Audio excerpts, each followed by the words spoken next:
আল্লাহ লিখছেন, তাহলে অর্থ হচ্ছে আমি কিন্তু তাহলে যা ইচ্ছা তা করার ক্ষমতা রাখি, তাই না? এটা মিথ্যা কথা। আল্লাহ বলছে ওমা তাশাউনা ইল্লা আইয়াশা আল্লাহ, তোমরা যা চাইলে তা করতে পারবে না, আমি যা চাই তা হবে।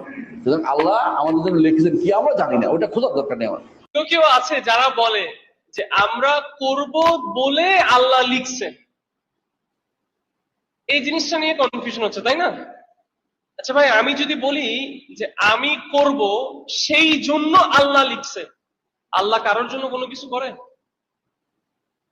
কথাটা যদি আমি বলি যে আমি করব এই জন্য আল্লাহ লিখছে, তাহলে আল্লাহর ইচ্ছাটা কোনো কিছুর উপর ডিপেন্ডেন্ট হয়ে গেল না? বুঝছেন ভাই জিনিসটা? এই জন্যই কথাটা ভুল। কারণ এই কথাটা আপনি বললে আল্লাহর রুবুবিয়তে হাত দিয়ে দিচ্ছেন, আপনি আল্লাহর রুবুবিয়তকে এস্টাবলিশ করতেছেন না। কিছু হবে দেখে আল্লাহ করবে এমন না, তার মানে কি আমার করার উপর আল্লাহ লিখা নির্ভর হইতে পারে এটা? না। জি আসিফ ভাই, ভিডিও পজ হয়ে গেছে, একটু ভালো করে তাহলে আসতেছে। তারপরে